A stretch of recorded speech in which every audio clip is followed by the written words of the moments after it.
Então, prosseguindo o capítulo 2 de abordagem gestáltica e testemunho ocular da terapia, vamos à parte 2 da nossa gravação de áudio, sobre os mecanismos neuróticos ou bloqueios do contato. Agora vamos falar da introjeção. A introjeção se refere a uma certa incapacidade do organismo de digerir e assimilar o que vem do ambiente, o que vem do campo.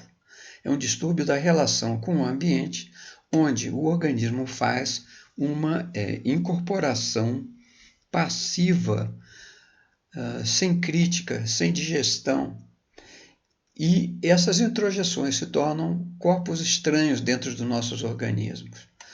Muitas vezes são padrões de comportamento ético, estético e político com origem no meio externo, mas que nós somos incapazes de assimilar.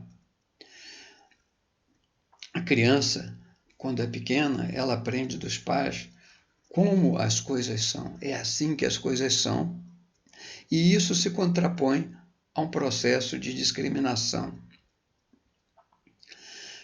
Num certo momento da etapa da vida da criança, é normal que ela diga não a tudo ou que tenha uma rebeldia, como acontece no período da adolescência. O indivíduo, aos poucos, ele vai crescendo em autonomia. Dos 18 meses, mais ou menos, aos 4 anos de idade, ele aprende a dizer não a tudo. Dos 3 aos 4 anos, vem aquela famosa fase dos porquês, sempre perguntando sobre o porquê das coisas. Isso daí é um mecanismo do organismo em busca da sua autonomia. Os bebês, quando são pequenos, eles se limitam a sugar, a chupar o alimento. Com o tempo vão aprendendo a mastigar, a desestruturar, a analisar e a separar. O Piaget falava de 2 mecanismos interessantes que ele chamava de assimilação e acomodação. O que o Piaget chamava de assimilação é quando o organismo transforma alguma coisa em algo semelhante ao que ele já conhece, as estruturas que o organismo tem. Por exemplo, a criança, quando vai começar a comer com uma colher, ela coloca a colher na boca e a língua forma mais ou menos a forma da colher, ou seja, torna semelhante a algo que ela já conhecia no ato de se alimentar. Posteriormente, ela vai acomodar esse novo aprendizado às suas estruturas anteriores. No sentido gestáltico, a gente se refere à assimilação quando o organismo ingere alguma coisa que vem do ambiente, uma certa ordem, um certo sentido de que é assim que deve ser, sem digerir e sem assimilar, no sentido gestáltico, as suas estruturas anteriores. Então, você engole de forma inteira, de modo inteiro, sem digerir, sem desestruturar, sem analisar essas informações que vêm do meio ambiente. A introjeção, esses introjetos podem até funcionar muito bem, dependendo do ambiente onde a pessoa vive. Uma pessoa que recebe uma série de conteúdos moralistas e outros, mas se o ambiente é favorável a isso, até o organismo consegue funcionar bem, embora a pessoa esteja abrindo mão do seu senso de escolha. As introjeções, entretanto, podem conduzir a modos de agir que se tornam obsoletos na medida que o próprio ambiente vai se transformando. E se o ambiente se transforma e a pessoa não é capaz de transformar aquilo que ela introjetou em novas atitudes, em novos modos de pensar, em novos modos de agir, esse comportamento derivado da introjeção pode se tornar um mecanismo, um comportamento ineficiente. E muitas vezes nós introjetamos coisas em função da pressa, da impaciência, ou mesmo da preguiça ou da ambição. E isso nos leva à introjeção. Por exemplo, a leitura de um texto para fazer uma prova, de uma aula, ou assimilação ou absorção de uma propaganda, são coisas que muitas vezes nós absorvemos sem refletir, são ideias prontas, melhor dizendo, não assimiladas. A pessoa que utiliza da introjeção normalmente são pessoas que querem receber tudo de forma mastigada, fácil, super simplificada. Sob o ponto de vista da neurose, além daquelas introjeções que ficam fixadas e que não se transformam na medida em que o organismo se relaciona com um ambiente que é fluido e imutável, existem introjeções que, ao fim, podem contribuir para a degradação do ambiente, de uma certa forma conflituosa. Por exemplo, as introjeções que dizem que nós devemos nos comportar de um jeito, em conflito com introjeções que dizem que nós devemos nos comportar de um outro jeito, ou ainda as introjeções que entram em conflito com as nossas necessidades mais emergentes. Um exemplo, por exemplo, é de que a pessoa absorva de que ele tem que ser gentil com as outras pessoas, que ele tem que ser uma pessoa cordial. Por outro lado, ela assume da sociedade que esse faça aos outros o que você quer que te façam, entra em conflito com uma outra introjeção de que você tem que ser uma pessoa competitiva, o tipo ditado, cachorro come cachorro. Então, a pessoa tem que ser gentil, simpática e, simultaneamente, ela aprende que tem que ser arbitrariamente agressiva. Daí surgem muitas máscaras e o falseamento. Você se relaciona com uma pessoa de uma maneira falsa, independente de que seu impulso é para agir de uma outra maneira. Ou podem surgir outras questões que nós vamos discutir mais tarde, que são as confluências, derivadas também de introjeções, do tipo, eu penso o que eles pensam.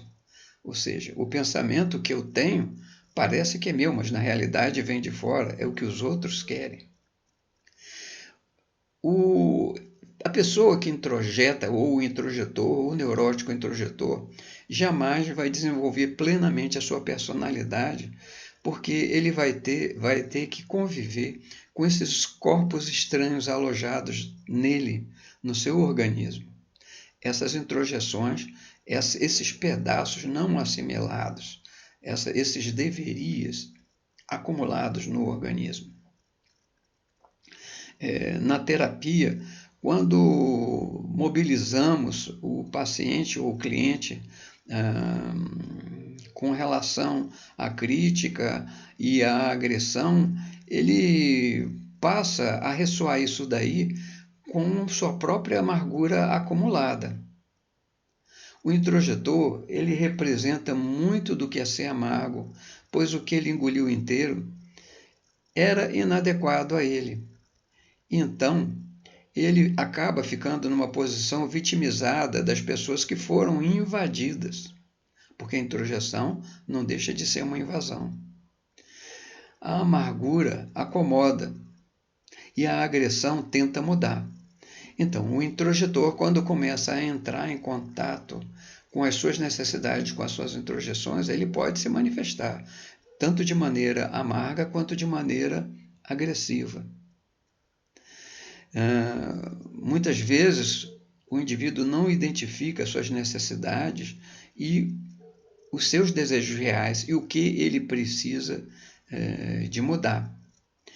A agressão, num certo sentido, no comportamento do introjetor e no processo terapêutico, ela pode ser positiva, porque a agressão, num certo sentido, é um ato de desestruturar. É um ato de transformar o objeto introjetado, ou para desistir dele, ou para transformar esse objeto, ou para aceitar.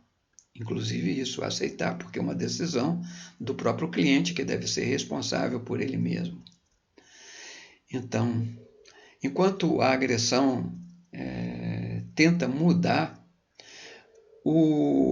a acomodação aos introjetos, ou aceitar esses introjetos de forma passiva, não gera um movimento transformador.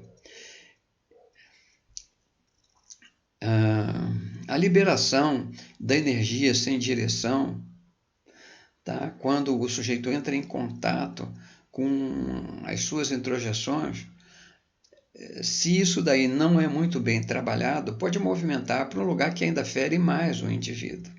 Não é? Ele, de repente, começa a trabalhar com as suas introjeções e despertar a sua agressividade, pelo menos durante um certo momento. Se ele não consegue trabalhar direito essa agressividade, ou seja, esse processo de desestruturação das suas próprias introjeções, pode levar a comportamentos dentro do meio que venham a ferir mais ainda o indivíduo. Então, esse trabalho é um trabalho extremamente delicado. O indivíduo ele pode literalmente ou figurativamente até vomitar para se libertar daquilo que incomoda ele. Ele pode sentir ânsia de vômito, sentir embrulho no organismo, quando na realidade ele quer se liberar de um introjeto como se fosse um alimento mal assimilado pelo organismo. O tratamento do indivíduo que sofre primordialmente desse bloqueio que é a introjeção é feito através do processo de contato, que é a chave da gestalterapia. A gestalterapia é uma terapia de contato, ou seja, o indivíduo entrando em contato consigo mesmo, com seus mecanismos de bloqueio, com as suas necessidades, ele se transforma e assume a responsabilidade pelos seus atos e pelo seu processo de atualização e de transformação. Através do contato, o indivíduo pode, então, experienciar o seu modo de lidar com o campo. Por exemplo, um modo introjetado, repleto de introjeções, derivado, por exemplo, de um ambiente extremamente moralista que não satisfaz, que vem a desenvolver atitudes, comportamentos e pensamentos em conflito com as necessidades do indivíduo. E desse modo, ele pode minimizar ou até mesmo suprimir as suas necessidades. Então, o organismo entrando em contato com as suas introjeções, trabalhando as suas introjeções, experimentando dentro do campo terapêutico, seja junto com o terapeuta ou com o grupo, ele vai descobrir o que é dele e o que não é dele. E que coisas pareciam que eram determinadas, os deveria ser, que pareciam determinados, não são tão determinados assim, e que esses introjetos, eles podem ser aceitos, descartados ou mesmo reconstruídos, permitindo então que o organismo, em contato com as suas necessidades e conhecendo o seu modo de agir, possa transformar esse modo de agir de forma mais satisfatória, de ordem a promover um melhor contato com o campo e o equilíbrio homeostático dele com as suas próprias necessidades. Então, vamos à parte 3, que será gravada a seguir, tratando do mecanismo da projeção. Até lá!